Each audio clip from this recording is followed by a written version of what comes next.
Hi there, and welcome to another episode of Daily Meditations. As every day, I'm going to share with you an inspiring thought by Omram Mikhail Ivanov, and these thoughts can be found in the book called Daily Meditations that you can easily find on Amazon or directly from the publisher Prosveta. So, again, you know already probably the reason why I'm sharing with you these thoughts actually is to contribute and helping to create some clicks in your mind and possibly inspiring you and giving some insights to help you to have a better quality of life so you can live better with yourself and also in harmony with the others. So, the thought of today is about matter and spirit. I'm going to read it. God has given inertia to matter and impetus to the spirit, and human beings are placed between the two. They are outwardly covered with matter, but the spirit dwells within them. This means that they are subject to a twofold influence. At times, they are animated by the spirit, and at others, matter tries to engulf them and drag them back to primeval chaos. Humans must constantly struggle to remain inwardly active so that the currents may flow. If they give in to inertia, they become a swamp. This is what happens to people who do no intellectual, spiritual, or divine work. They become foul-smelling bugs infested with tadpoles, frogs, and bugs. Whereas those who are enlightened, well-directed and guided, not only take care never to repress the spirit, but open all their doors to it. And once the spirit is king, it begins to pacify, harmonize, vivify, and illuminate the whole of their being. Wow, yeah, there's a lot to say here. Okay, the first sentence says, God has given inertia to matter and impetus to the spirit. So some days ago, I already spoke a little bit about the spirit. But if you're not spiritual at all, or if you still don't get the real meaning of spirit, I can just give you a sort of image, just to simplify the things, although what I'm going to say, of course, is not complete knowledge. Okay, here it's saying that matter is connected to inertia, so it doesn't move. And spirit is the impetus. Take a little toy, like a robot, for example, and if you don't put the batteries, it doesn't move. So it needs the batteries, and the batteries, maybe you can say that the batteries are let's say the impetus of the spirit, but not yet the spiritus. Maybe the spiritus is the one that is moving the remote control to move the robot. Anyway, just to say that the matter is just the container and needs something that we call it life, or we can call it spirit. Actually, the word spirit comes from spiro, spirare, which means to breathe. So the first, we born with the first breath, and then when we die, we give the last breath. So everything, breathing, it's yogi people know how important that is. And it says, okay, the matter is connected to inertia, impetus to the spirit, and human beings are in the middle because they are placed between the two things. There are nice images of that. I think the word Aleph from Hebrew, it's the word that corresponds to a sort of hieroglyphic. It's a sort of symbol where there should be a man with one hand toward the sky and one toward the bottom, and this might symbolize is the human as a sort of radio transmitter of the spirit. So the spirit passed through the human being. And then it says here the human beings is influenced by the spirit and the matter, but the spirit, of course, lifts him up, and the matter tries to bring him down back to primeval chaos. There is actually, you might have noticed, if you are struggling every day like me to improve the way you are, and you are interested and so in self-development, if you are a spiritualist, you might know that although you do a lot of efforts to improve, it's very possible that sometimes you fall down and you do the same mistakes, or you keep doing the same mistakes.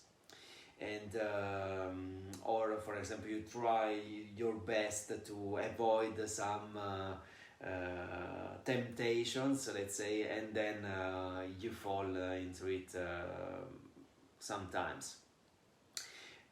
Why is that? And because there are some forces on this planet that brings us down, and it's much easier to go down than to go up. If you take as example the symbolism of a mountain, climbing a mountain, for example, and going up is like going toward the spirit, and going down is going into the material life. Where is it easier to go, up or down? Of course, it's easier to go down. The road of the path of spirituality and improvement is very, very hard. And once you are very high, it's not said that you will not fall down. So this is something that happens during the spiritual journey. And I always like to say, you know, living in the matter is much, much easier than living in the spirit. And this is where we have to go. And how can I prove that? You know, doing evil things, if I want to amplify the concept of materialism, so going beyond, in the extreme case of even doing something bad and evil, it's very easy to do something bad also to the others and to yourself. It's much harder to treat your body.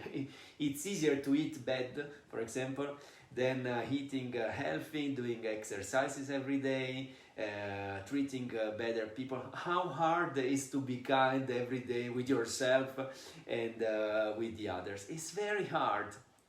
It's so easy to make someone cry. It's so hard to make them laugh, for example. I like that. I think it was always from Master Ivanov. He said, to kill someone, it's so easy, very easy. It's to resuscitate someone, that is the hardest.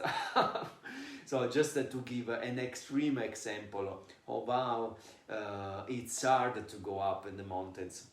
And that's why there are not so many people that high. There are not so many people that the majority of the people on this human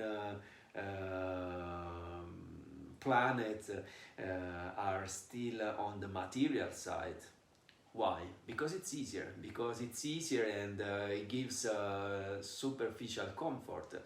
And just because before getting to a certain level of these mountains, when you start breathing the fresh air that vivify you, gives you, magnetize you, and make you feel really healthier and better, there is a sort of a bridge between the matter and the spirit that requires effort. It's like when you go to the gym, you don't see the first results straight away, so you need a little effort. But some people gave up before getting and seeing the results. So in the same way, there is the spiritual journey. So have faith that the more you go high, the better your quality of life, and everything will improve. Here in this quote it said that those who are enlightened, well directed and guided, not only take care never to repress the spirit, but open all their doors to it. And once the spirit is king, it begins to pacify, harmonize, vivify, and illuminate the whole of their being. Why it says here to pacify, harmonize, and vivify. Matter is very heavy stuff. It's dense, of course. If you think about really the solid things are more dense than the air, and so what we might call the spirit. And where is it easier to? Is it easier to move a big, huge rock, or something like a drop of water? Okay, just to give you extreme example. Of course, the matter is heavier, and that's why it's harder to make order if you are into the matter. I really like the symbolism of the water in the Gospels.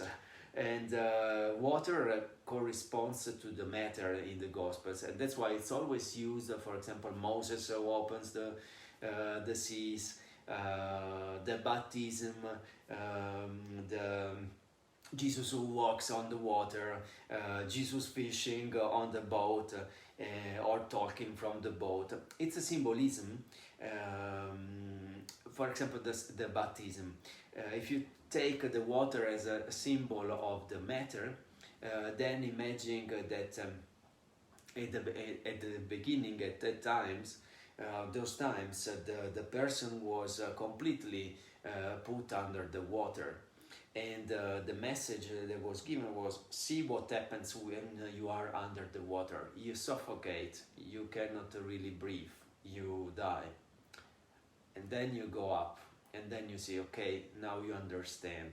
So that was the symbol of really understanding what is staying under the matter. And that's why Jesus could walk on the water. You can believe it or not, but the symbolism, the esoteric symbolism, is Jesus who could dominate completely the matter and was walking, and because he was full of a spirit within.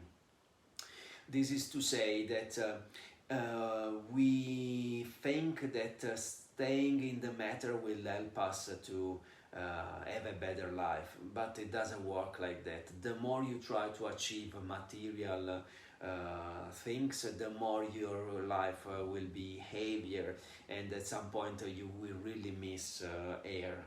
And very materialistic people know that, and that's why anyway, everybody has to do his own path. But for those of you already have done a lot of that in the past lives, in this life probably are looking for breathing better and going above on this spiritual journey. Another thing that I wanted to say between in the beginning of this quote, it was said that the man is between the spirit and the matter. And actually it's true that we have two forces within. Ivanov called them individuality and the personality. And personality is the one that sticks to the earth, and it's connected to selfish behavior. And individuality is whatever is connected to generous behavior, to make it very easy. On the bottom side, on the personality, on the earth, on the matter side, we have the selfish, egocentric, narcissist side, where it's me, only me, and my ego. On the individuality side, on the spirit side, there is not anymore me. Actually, I forget about myself, and I completely consecrate my life to the good of the universe, of my brothers and sisters, of humanity. And so we all have this kind of duality, and it's important to know this, because if you know that we are both matter and spirit, you would be able to forgive more the others and also yourself. Because I was saying in the beginning, if you are on the self-development path and you do everyday efforts to improve, you might fall down. So in that case, forgive yourself. It's part of the path, and it's part of this primeval force that everybody has just for the fact of being on this planet. And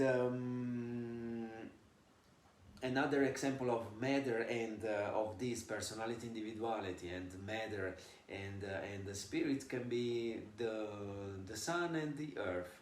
And actually, the sun is the best example of the spirit we might have here on this